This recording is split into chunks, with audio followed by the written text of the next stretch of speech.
Hello guys, कैसे हैं आप सब लोग। आज हम इस वीडियो में 2 पॉइंट एंटीना एरे का लास्ट टॉपिक डिस्कस करने जा रहे हैं, जो कि है antenna array with equal and unequal amplitude and any phase. अभी तक हमने देख लिया था कि सेम फेज में, ऑपोजिट फेज में और फेज क्वाड्रेचर में हम फाइनल इलेक्ट्रिक फील्ड कैसे निकाल सकते हैं in the case of 2 point antenna array. ये सब चीज़ें हम ऑलरेडी देख चुके हैं। तो अभी तक की चीज़ें अगर मैं समराइज करूं तो आई कैन से कि अगर मैं एंटीनास के बीच में डिस्टेंस चेंज करती हूँ, रेडिएशन पैटर्न चेंज हो जाएगा। अगर मैं अपना रेफरेंस पॉइंट चेंज करती हूँ, रेडिएशन पैटर्न चेंज हो जाएगा। हमने ये सब चीज़ें इनकी डेरिवेशंस के साथ देखी हैं। I hope you remember. अगर आपको अभी भी ध्यान नहीं आ रहा है तो जाइए, इससे पुरानी सारी वीडियोस एंटीना एरे पे देख डालिए। So you will get to know how we can find out the electric field in all of the cases. अब क्या कर रहे हैं हम, जो फेज़ है, फेज़ को एक जनरलाइज वैल्यू नहीं दे रहे हैं। हम किसी भी रैंडम वैल्यू के लिए हम निकालेंगे final radiation pattern for 2 point antenna array. ठीक है, अब कोई भी फेज ले रहे हैं तो हम क्या कहेंगे, we are having any phase. Okay, तो हमने पिछली वीडियोस में ऑलरेडी देखा था कि हम पाथ डिफरेंस और फेज डिफरेंस कैसे निकाल सकते हैं। पाथ डिफरेंस जब निकालते थे तो बीटा टर्म नहीं लेते थे, फेज डिफरेंस निकालते थे तो बीटा टर्म ले लेते थे।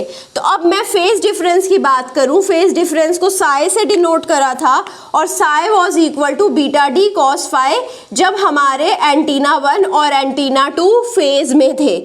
When antenna 1 antenna 2 were in phase, उस टाइम पर psi was beta D cos of phi। इतना ही था बस ये। ठीक है, अब क्या कर रहे हैं, ये हमारा फेज है। ठीक है, दोनों के बीच में फेज गैप है।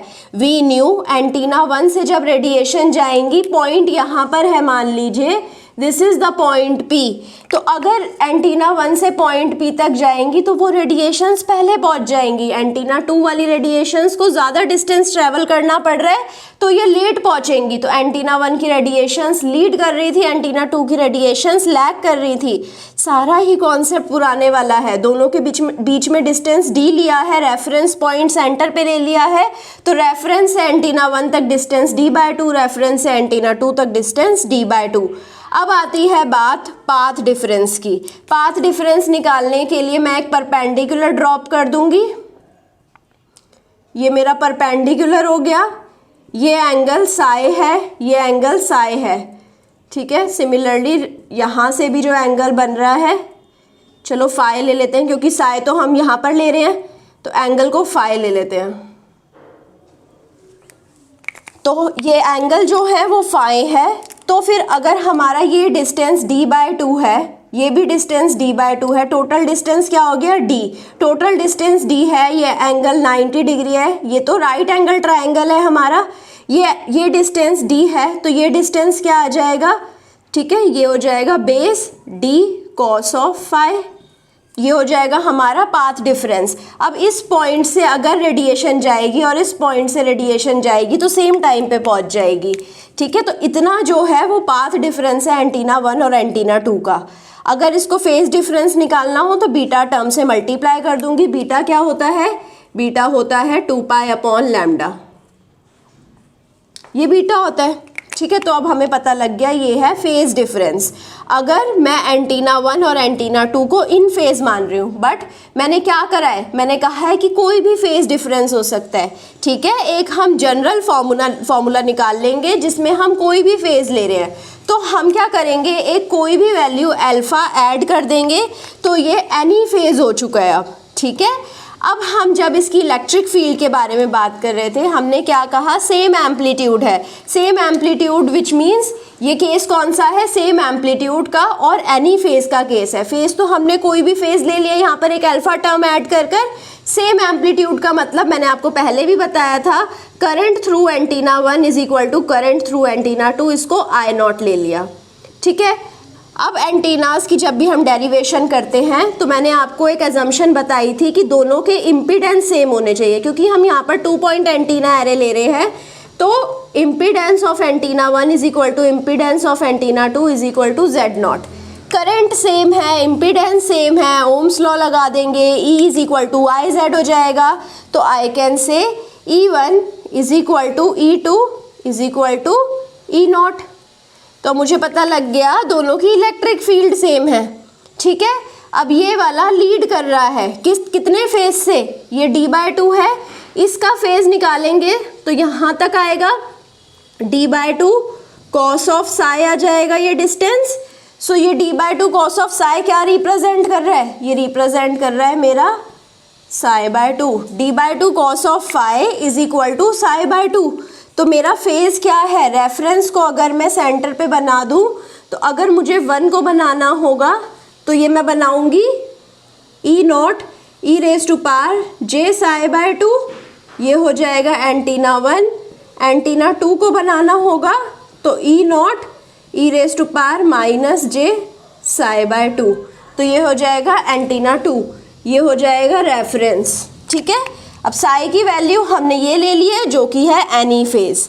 तो हमने कुछ भी नहीं करा है, एक्चुअल में देखा जाए तो हमने सारी वैल्यूज पहले की तरह ही ली है, बस हमने साई की वैल्यू में एक अल्फा टर्म ऐड कर दिया है, that is it. Now I will be telling you कि हम इसे सॉल्व कैसे कर सकते हैं। ठीक है, अब मेरे पास दो इलेक्ट्रिक फील्ड है, मेरे को उनकी मैग्नीट्यूड पता है, मेरे को उनका फेज पता है।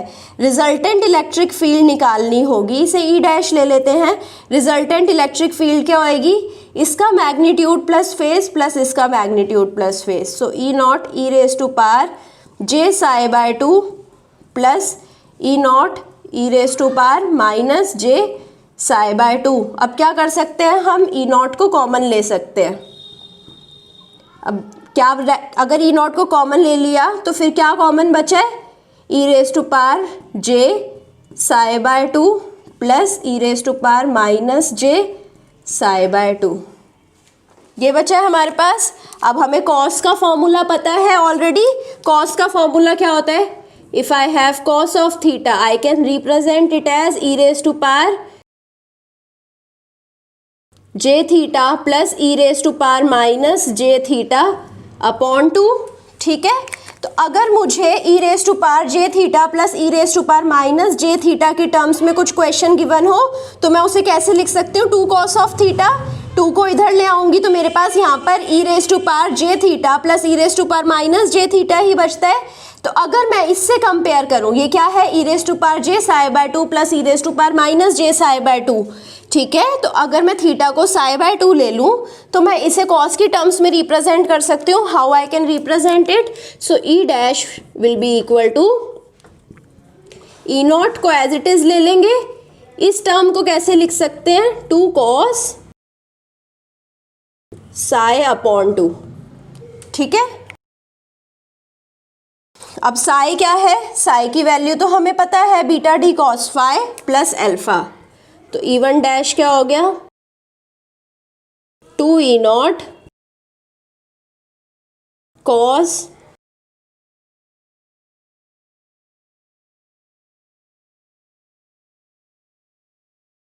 Beta D cos phi plus alpha upon 2। अब मुझे नॉर्मलाइज्ड इलेक्ट्रिक फील्ड निकालनी हो तो नॉर्मलाइज्ड रिजल्टेंट इलेक्ट्रिक फील्ड कैसे निकालते हैं, जो भी इलेक्ट्रिक फील्ड है उसको उसकी मैक्सिमम वैल्यू से डिवाइड कर देते हैं। तो अगर मुझे इधर से ही नॉर्मलाइज्ड इलेक्ट्रिक फील्ड निकालनी होगी तो मैं उसे En से रिप्रेजेंट कर रही हूँ, लेट सपोज En डैश से रिप्रेजेंट कर रही हूँ। तो इसकी मैक्सिमम वैल्यू कब होएगी, जब कॉस की वैल्यू मैक्सिमम कहाँ जाती है, मैक्सिमम जाती है 1 तक। तो इसकी कॉस की मैक्सिमम वैल्यू रख देंगे 1, तो E1 डैश की मैक्सिमम वैल्यू आ गई 2E0। 2E0 से इसे डिवाइड कर देंगे तो हमारे पास maximum normalized resultant electric field आ जाएगी। अब इसको 2E0 से डिवाइड करिए ज़रा, तो हमारे पास क्या रिमेनिंग रह जाएगा, cos beta D cos of phi plus alpha upon 2।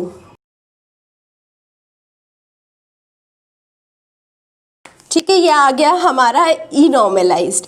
अब आ जाते हैं सेकंड केस पे। सेकंड केस में क्या ले रहे हैं हम, एम्पलीट्यूड भी चेंज ले रहे हैं।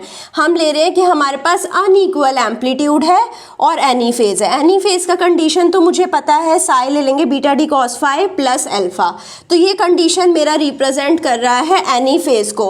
अगर अब मुझे अनइक्वल एम्पलीट्यूड दिखाना है तो ये जो E1 थे और E2 थे ये क्या थे, ये वेक्टर्स थे। Electric field is a vector quantity, तो मैं इसको E1 को मैंने इस वेक्टर से रिप्रेजेंट करा। This vector is E1 vector. ठीक है, ये सोर्स 1 का वेक्टर है या E1 का वेक्टर है, ये मेरा सोर्स 2 का वेक्टर है या E2 का वेक्टर है। तो हम सोर्स 2 को क्या ले रहे हैं, सोर्स 2 को अल्फा ई नॉट के इक्वल ले रहे हैं। ये अगर मेरा ई नॉट है तो सोर्स 2 की वैल्यू अल्फा ई नॉट है। ठीक है, तो ये मेरा ई नॉट था, सोर्स 2 अल्फा ई नॉट है। तो अल्फा की वैल्यू क्या है, अल्फा लाई कर रहा है 0 से 1 की रेंज में। ठीक है, तो ये मेरा सोर्स 1 सोर्स 2, अगर मैंने सोर्स 1 को ई नॉट लिखा, सोर्स 2 को मैंने अल्फा ई नॉट लिख दिया है। अब मेरे को इनका रिजल्टेंट निकालना है, तो मैं या तो ट्रायंगुलर लॉ यूज़ कर लूँगी वेक्टर एडिशन के लिए, या फिर मैं पैरेललोग्राम लॉ यूज़ करूँगी। ठीक है, मैं पैरेललोग्राम लॉ यूज़ करती हूँ। तो सोर्स 2 को शिफ्ट करा, ट्रांसलेट करा, इधर ले आए, तो यहाँ पर ये मेरा एक पैरेललोग्राम बन गया। सोर्स 1 को भी शिफ्ट करा, सोर्स 2 को भी शिफ्ट करा, ये पैरेललोग्राम बन गया। अब इसकी जो ये डायगोनल होती है, the diagonal is giving me the resultant which is E dash. तो E dash is the resultant over here. किसका रिजल्टेंट है, ई नॉट का और अल्फा ई नॉट का। ठीक है, यहाँ पर मेरा कोई भी एक एंगल है बीटा। ठीक है, ये मेरा एंगल बीटा है, मान लीजिए ये है मेरा एंगल साई। तो बीटा क्या हो जाएगा, बीटा हो जाएगा 180 डिग्री माइनस साई। ठीक है, ये वाला एंगल भी ले लेते हैं कुछ, ये एंगल ले लेते हैं गामा। ठीक है, तो ये हमारा एंगल गामा है। अब आ जाते हैं हम अपने इस कंपोनेंट पर। ठीक है, अब मैंने क्या करा है, जो सोर्स 2 है, सोर्स 2 का मैंने पैरेलल कंपोनेंट, परपेंडिकुलर कंपोनेंट और पैरेलल कंपोनेंट उसके रिजॉल्व कर दिए हैं। ठीक है, जिससे कि मेरे पास एक राइट एंगल ट्रायंगल बन जाए। ठीक है, तभी मेरे को ई डैश फाइंड करना इजी रहेगा। तो जब मैंने अल्फा ई नॉट के कंपोनेंट्स बनाए, ये एंगल साई था, तो ये डिस्टेंस क्या आ जाएगा, ठीक है, ये डिस्टेंस आ जाएगा alpha E not cos of psi, ये डिस्टेंस आ जाएगा alpha E not sine of psi. ठीक है, अब ये मेरे पास एक राइट एंगल ट्रायंगल है। अगर मैं ट्रायंगल ले लूँ, ये ओ है, ये ए है, ये बी है और ये लेट सपोज ये सी है। ठीक है, मैं ले रही हूँ ट्रायंगल ओ ए बी।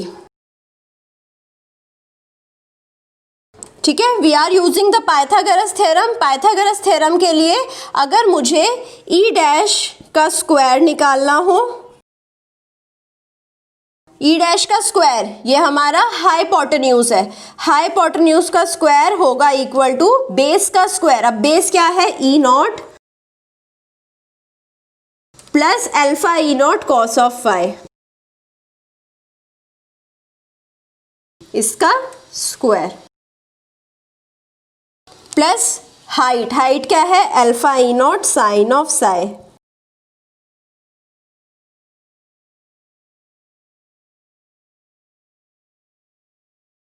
ठीक है, ये एक इक्वेशन आ गई है। इस इक्वेशन से अगर मुझे ई डैश की वैल्यू निकालनी हो तो ई डैश की वैल्यू कैसे आ जाएगी, जस्ट मुझे स्क्वायर को इधर ले जाकर अंडर रूट करना है। तो E dash will be equal to under root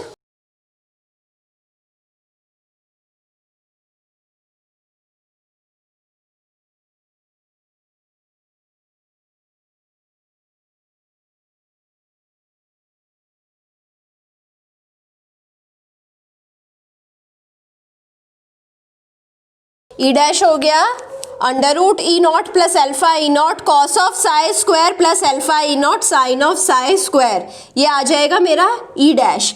सो अगर अब इसमें साई की value beta D cos phi plus alpha put कर देती हूँ तो मेरे पास resultant electric field E dash आ जाएगा। आई होप अब आपको ये समझ आ गया होगा कि ये मेरा एक बहुत ही जनरल केस है। इस केस में मैं कोई भी वैल्यू डी की रख सकती हूँ, कोई भी वैल्यू अल्फा की रख सकती हूँ और मैं पिछले केसेस को वेरीफाई कर सकती हूँ। ठीक है, अब अगर मुझे एंगल निकालना हो, अगर मुझे ये एंगल गामा निकालना हो तो मैं एंगल गामा को कैसे लिख सकती हूँ?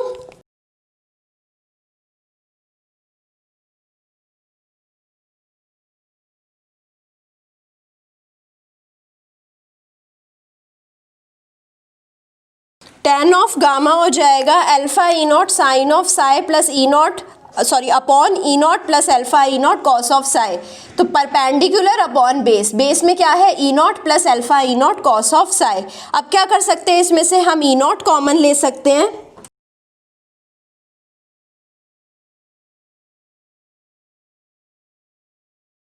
जहाँ से E nought and E nought cancel हो जाएगा।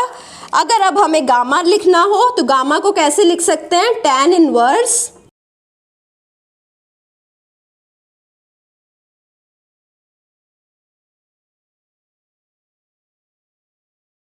गामा हो जाएगा tan inverse alpha sign psi upon 1 plus alpha cos of Sai. ऐसे हमें एंगल भी निकल गया है। So this is the most general case, ये सबसे ज़्यादा जनरल केस है और यहाँ तक ही हम 2 पॉइंट एंटीना एरे को स्टडी कर सकते हैं। नेक्स्ट वीडियो में हम देख लेंगे कि अभी तक हमने कितने केसेस पढ़े हैं, हर केसेस में कैसे रेडिएशन पैटर्न को डिफाइन करते हैं। आई होप आप मेरे से जल्दी ही नेक्स्ट वीडियो में मिलने वाले हैं। अगर आपको कोई भी क्वेरी है तो कमेंट सेक्शन में लिख दीजिए या मुझे रीच आउट कर लीजिए। You can reach out to me at any of my social media also, so I will be trying to help you as much as I can, of course. And if you like this video, push the like button, subscribe to the channel and also do share it with your friends. Thank you so much.